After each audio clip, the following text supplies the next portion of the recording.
उल्टा, तो jugular venous pressure बढ़ना शुरू हो जाएगा। तो सबसे पहले आपको साइन क्या मिलेगा, जेवीपी राइज,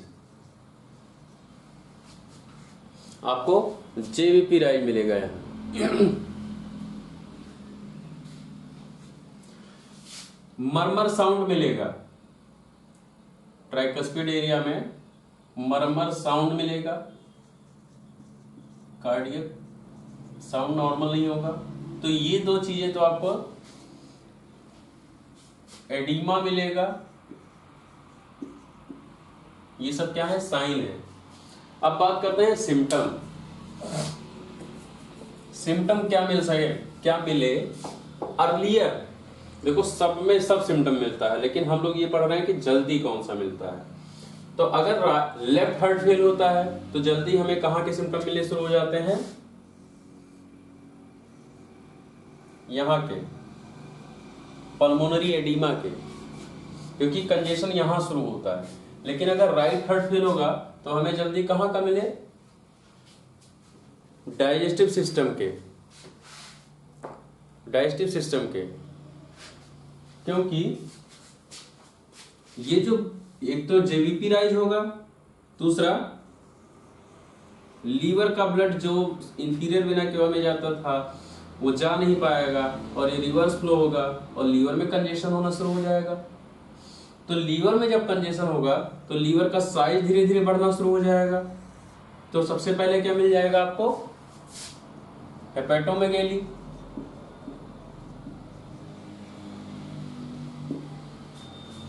लीवर में कंजेशन होने के कारण हेपेटोमेगैली मिल जाएगा।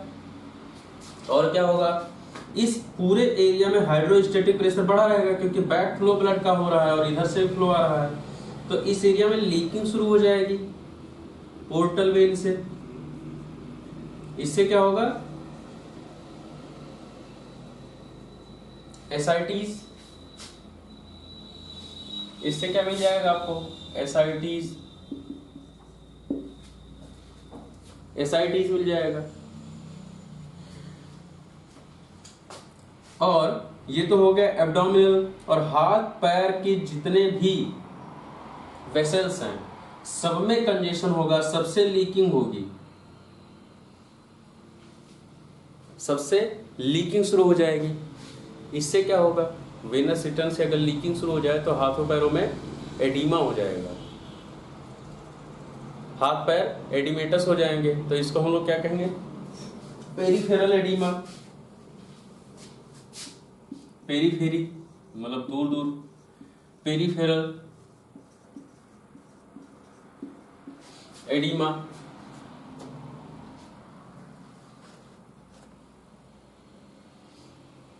जेवीपी बढ़ा रहेगा। और इन सब के बाद आपकी स्प्लीन है, स्प्लीन में भी ब्लड वापस नहीं जाएगा, स्प्लीन का भी, तो यहां भी कंजेशन होना शुरू हो जाएगा। तो इससे क्या हो जाएगा, स्प्लीनोमेगैली मिलेगा।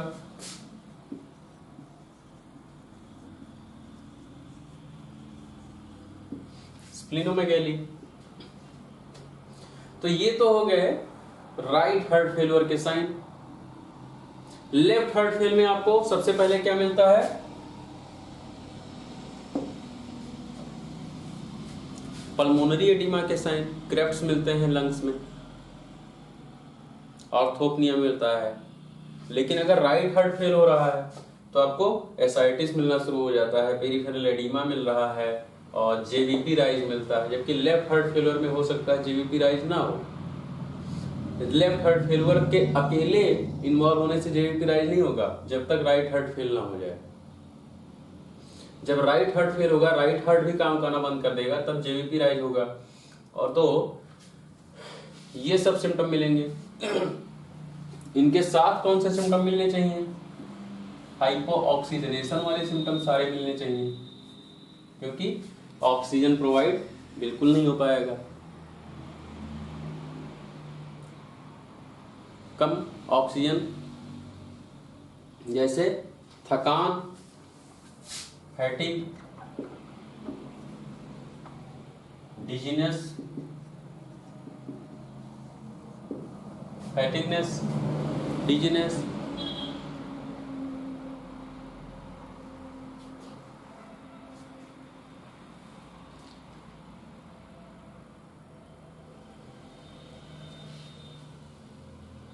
फैटिगनेस, डिजीनेस, और स्टार्टिंग फेज में ब्लड प्रेशर लो, हाइपोटेंसिव, लेकिन जब किडनी इन्वॉल्व हो जाए तो ब्लड प्रेशर हाई हो जाएगा। हाइपोटेंशन ब्रैकेट में लिखो इन स्टार्टिंग फेज, लेकिन जब किडनी फेलियर शुरू हो जाएगा after some years blood pressure will be rise।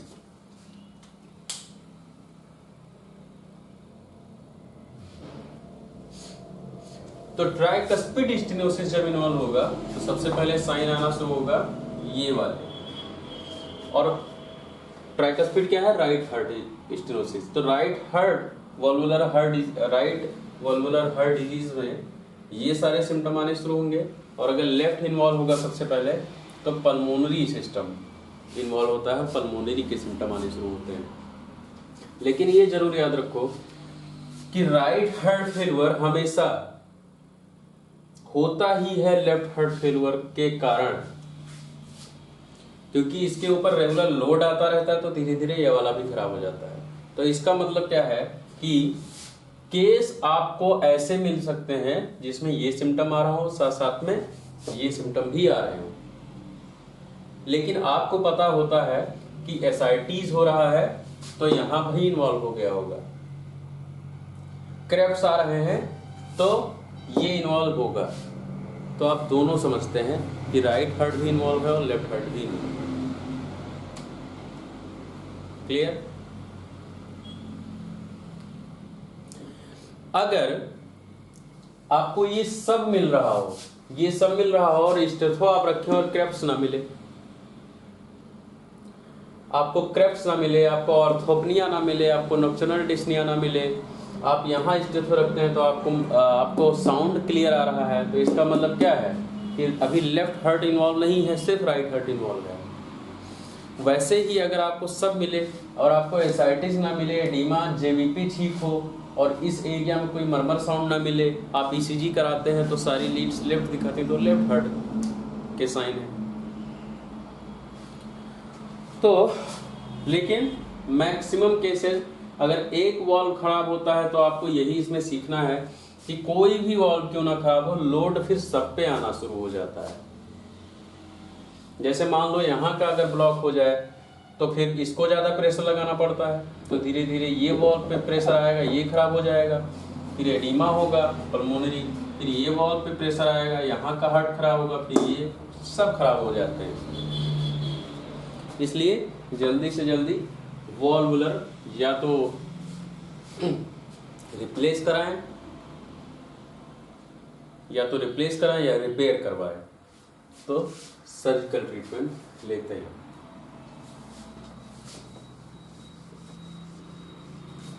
Treatment में यहाँ भी सर्जरी ही है, जो भी अदर सिम्टोमेट्रिक ट्रीटमेंट है उसको आप करते रहते हैं और सर्जरी करते हैं। इसमें इतना कर सकते हैं कि डायूरेटिक यूज करवाते हैं कि जो यहाँ पर लोड बढ़ रहा है उसका फ्लूइड थोड़ा निकाल दिया जाए डायूरेसिस से, तो फ्लूइड का लोड ना बढ़े और इस वॉल से भी क्रॉस हो पाए ब्लड और थोड़ा बहुत क्वांटिटी में आगे ब्लड जाता रहे। यहाँ भी सर्जरी कराते हैं। फिर बात करते हैं ट्राइकस्पिड रिगर्जिटेशन की।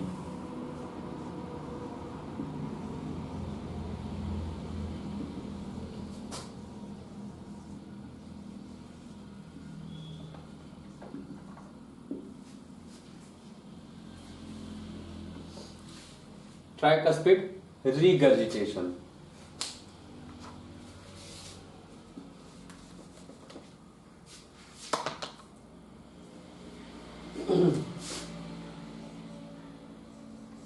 अब ट्राइकस्पिड रिगर्जिटेशन क्या है?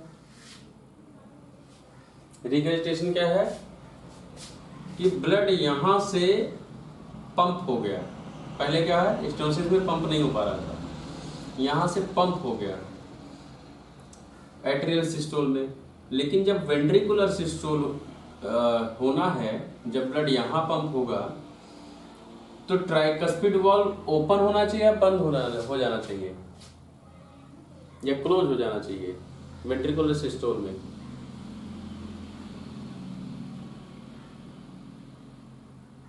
क्लोज हो जाना चाहिए, ये क्लोज हो जाना चाहिए।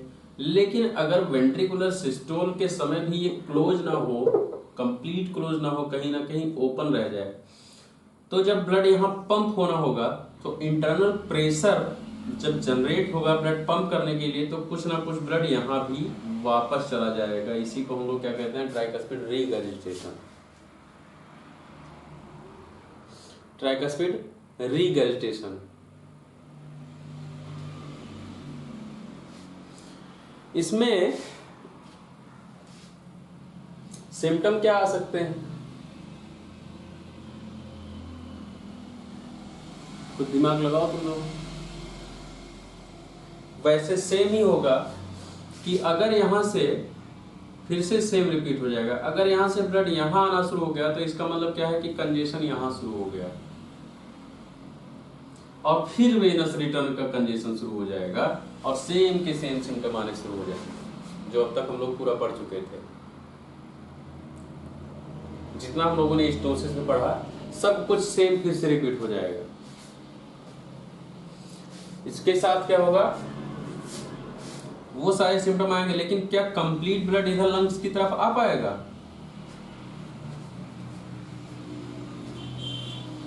नहीं आ पाएगा। और फिर से वही सब कुछ होगा कि ऑक्सीजनेशन फिर से लेस हो जाएगा और फिर वही पैथोलॉजी होगी। तो चाहे क्लोज हो चाहे ओपन ही रह जाए, चाहे क्लोज ही रह जाए, सिम्टम सेम ही आने वाले हैं। कॉजेज फिर से वही सब है, रिमेटिक हार्ट डिजीज, एंडोकार्डाइटिस, और कोई वायरल इन्फेक्शन, या अगर हम लोग बात करें एमआई, और राइट वेंट्रिकल इन्फाक्शन हो सकता है। इसमें एक चीज जरूर होगा कि आप डायलेशन कभी मत भूलें, वेंट्रिकल डायलेट हो जाएंगे, फिर अगर यहाँ लेस वॉल्यूम आता रहेगा बार बार और ये वापस चला जाया करेगा तो इसको काम करना पड़ेगा ज़्यादा, फिर ये डायलेशन में चला जाएगा, फिर हाइपरट्रॉफी में चले जाएंगे, तो कार्डियक स्ट्रक्चर जो मैस्कुलर स्ट्रक्चर है ये धीरे धीरे खराब होते चले जाते हैं और डिसऑर्डर शुरू होते हैं। एक चीज और समझने लायक ट्राइकस्पिड रीगर्जिटेशन के बारे में।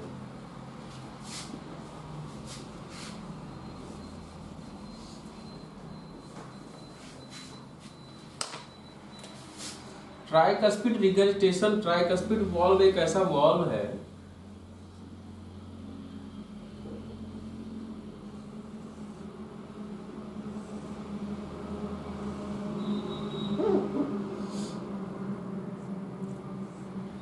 ट्राइकस्पिड वॉल्व रिगर्जिटेशन बहुत बार फंक्शनल होता है।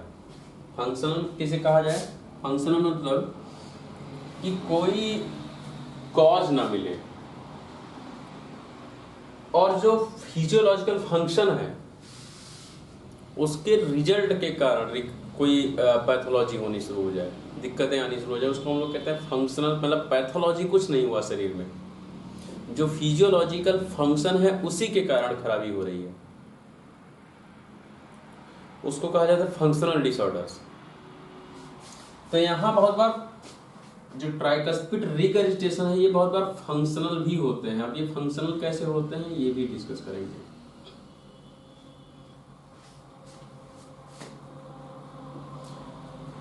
अगर पल्मोनरी, यहां कोई पैथोलॉजी नहीं है, पैथोलॉजी कहां है, यहां लंग्स में, अगर पल्मोनरी ब्लॉकेज हो, ब्लड यहां से इजीली पंप हो गया, यहाँ अभी भी रिगर्ज नहीं है, यहाँ नॉर्मल है वॉल्व, यहाँ से ब्लड इजीली पंप किया गया, और अगर कहीं दिक्कतें यहाँ हैं, पल्मोनरी डिसऑर्डर्स हैं, और यहाँ से इजी ब्लड पंप ना हो, जैसे लंग में फाइब्रोसिस हो, लंग में सीओपीडी हो, ऐसे कंडीशंस, या कोर पल्मोनेल हो, कोर पल्मोनेल हो, कोर पल्मोनेल मतलब यहां से ब्लड बिल्कुल क्रॉस ही नहीं हो पा रहा है, ये ब्लड वापस चला जा रहा है, इस तरफ से ब्लड फ्लो रोक दिया गया, पल्मोनरी डिसऑर्डर्स हैं, ब्लॉकेज यहाँ कहीं चल रहा है, तो ये ब्लड पूरा यहाँ पंप नहीं होता है और ये ब्लड फिर कंजेस्ट करने लग जाता है। यहाँ कोई खराबी नहीं है अभी, लेकिन ये ब्लड बैक फ्लो होकर यहाँ कंजेशन करना शुरू होता है और यहाँ से बढ़िया ब्लड पंप होकर आ रहा है वॉल्यूम में भी, लेकिन धीरे धीरे यहाँ ब्लड का इकट्ठा होना शुरू हो जाता है और फिर क्योंकि ब्लड यहाँ से क्रॉस नहीं हो पाता है तो राइट वेंट्रिकल को बहुत ज्यादा पावर लगाना पड़ता है इस ब्लड को क्रॉस कराने के लिए। राइट वेंट्रिकल जब एक्सेसिव पावर जनरेट करता है, ज्यादा फोर्स जनरेट करता है इस वॉल्व के रास्ते से ब्लड आगे बढ़ाने के लिए, तो ये जो एक्सेस फोर्स है, और जब एक्सेस फोर्स चल रहा होता है तो ये वाला जो वॉल्व है ये क्लोज रहता है। जब यहाँ से पंप होगा एक्सेसिव फोर्स के साथ तो ये ट्राइकस्पिड वॉल्व क्लोज हो जाएगा क्योंकि वेंट्रिकुलर कॉन्ट्रैक्शन है। लेकिन होता क्या है फंक्शनल कि जब एक्सेस फोर्स यहाँ से जनरेट होता है तो कुछ यहाँ जितना भी ब्लड है सारे ब्लड के ऊपर फोर्स लगता है तो वो लोग ब्लड इधर जाते हैं, लेकिन कुछ ना कुछ ब्लड ऊपर की तरफ भी जाते हैं जो इस वॉल पर दबाव डालते हैं। तो जो नॉर्मल फोर्स है यहाँ का, इस फोर्स को ये दरवाजे सह ले जाते हैं, ये ओपन नहीं होते हैं। लेकिन जब excess force in tricuspid valves पे लगता है, ट्राइकस्पिड कस्प पे प्रेशर आता है एक्सेसिव जनरेटेड फोर्स का, तो कहीं ना कहीं ये फंक्शनली थोड़े से डिसबैलेंस होते हैं और ब्लड बैकवर्ड चला जाता है, रीगर्जिटेट हो जाता है। तो पैथोलॉजी यहां नहीं है, कस्प ठीक है, लेकिन strong pressure of cardio muscles and excess force of blood, ये दोनों कॉज कर देते हैं कि इसको डिस्प्लेस करते हैं जब पंप होता है और रीगर्जिटेट होता रहता है ब्लड। तो ये फंक्शनल है, पैथोलॉजी यहां है लेकिन यहां नहीं है, ये फंक्शनल रीगर्जिटेशन हो रहा है। तो इस कारण से भी बहुत बार रीगर्जिटेशन होता रहता है कि कॉज कहीं और है, दिक्कत कहीं और आ रहा है। ये सब ज्यादातर होता है या तो लंग डिसऑर्डर हो या क्रॉनिक हार्ट फेल्यूर में होता है, ऐसे कि वॉल्व्स कहीं दूसरे खराब है। जैसे मान लो यहाँ स्टेनोसिस हो और यहाँ अब स्टेनोसिस होगा तो इसको ब्लड पंप करने के लिए बहुत ज्यादा फोर्स लगाना पड़ेगा। यहाँ स्टेनोसिस मतलब पल्मोनरी स्टेनोसिस, बहुत ज्यादा फोर्स लगाना पड़ेगा, तो हो सकता है ये फोर्स इसको भी डिस्प्लेस करे और रिगर्जिटेशन स्टार्ट कराए। तो इन सब कंडीशन में भी रिगर्जिटेशन मिलता है। तो कॉजेज इसमें पल्मोनरी हाइपरटेंशन भी है, अगर पल्मोनरी हाइपरटेंशन है तो भी हो सकता है रिगर्जिटेशन। सिम्टम सेम रहेंगे, वैसे स्पेसिफिक सिम्टम इनके कोई है नहीं, लेकिन अगर सिम्टम्स निकालें तो एडीमा रिवर्स होगा तो एडीमा होगा, लीवर प्रॉब्लम आएगी, स्प्लीनोमेगेली होगा और डाइजेशन में प्रॉब्लम आएगी, इंटेस्टाइनल कंजेशन, यही सारे सिम्टम आने शुरू हो जाएंगे क्योंकि यहाँ भी बैक फ्लो ही होगा धीरे धीरे रिगर्जिटेशन में भी। ये समझ में आ रहा है? जेवीपी इसमें राइज करेगा कि फॉल करेगा? रिगर्जिटेशन में जेवीपी राइज करेगा, सिस्टोलिक मर्मर मिलेगा और एक चीज और आपको मिल सकता है, वो चाहे राइट हार्ट फेल्यूर में, सिर्फ इसी केस में नहीं, जितने भी राइट हार्ट के केसेस सब में, जब लीवर में ब्लड फिलिंग हो जाती है, बहुत ज्यादा कंजेशन होता है यहाँ, तो हेपेटिक वेन जो है ये भी बहुत ज्यादा कंजेस्ट हो जाती है यहाँ से। हेपेटिक वेन और हेपेटिक आर्टरी कंजेस्ट हो जाता है। लीवर के अंदर जितनी भी आर्टरीज हैं ये सारी कंजेस्ट हो जाती हैं, तो आर्टरीज डायलेट कर जाती हैं पूरी फिलिंग। अब इस समय अगर लीवर और लीवर का साइज बढ़कर लीवर बिल्कुल सुपरफिशियल एब्डोमेन तक पहुंच जाता है, यहाँ आप जब पाल्पेट करते हैं तो लीवर पाल्पेट भी होता है। इस समय अगर आप लीवर को फील करेंगे तो उसमें आर्टीरियल पल्सेशन भी फील होता है। क्योंकि बहुत ज़्यादा हाइड्रोस्टैटिक प्रेशर बढ़ा होता है। इसको कहा जाता है पल्सेटाइल लीवर, पल्सेटाइल लीवर। तो पल्सेटाइल लीवर भी मिल सकता है।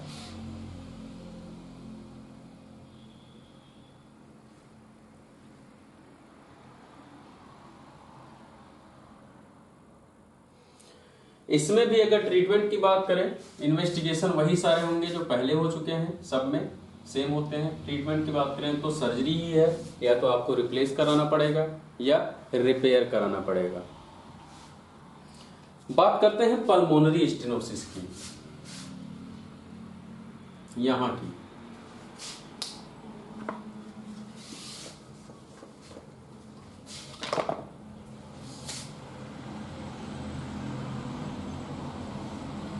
पल्मोनरी स्टेनोसिस की। अब पल्मोनरी स्टेनोसिस क्या है? सबसे पहले स्टेनोसिस की ही बात करें। स्टेनोसिस क्या है? नर्विंग of pulmonary artery, pulmonary artery और पल्मोनरी वॉल्व। इससे होगा क्या? अगर पल्मोनरी वॉल्व स्टेनोसिस हो तो क्या होगा? सेम चीजें फिर से रिपीट होंगी। ब्लड पूरा आएगा यहाँ आएगा, लेकिन यहाँ से यहाँ कंप्लीट पंप नहीं हो पाएगा। कंजेशन यहाँ से होगा लीवर पर,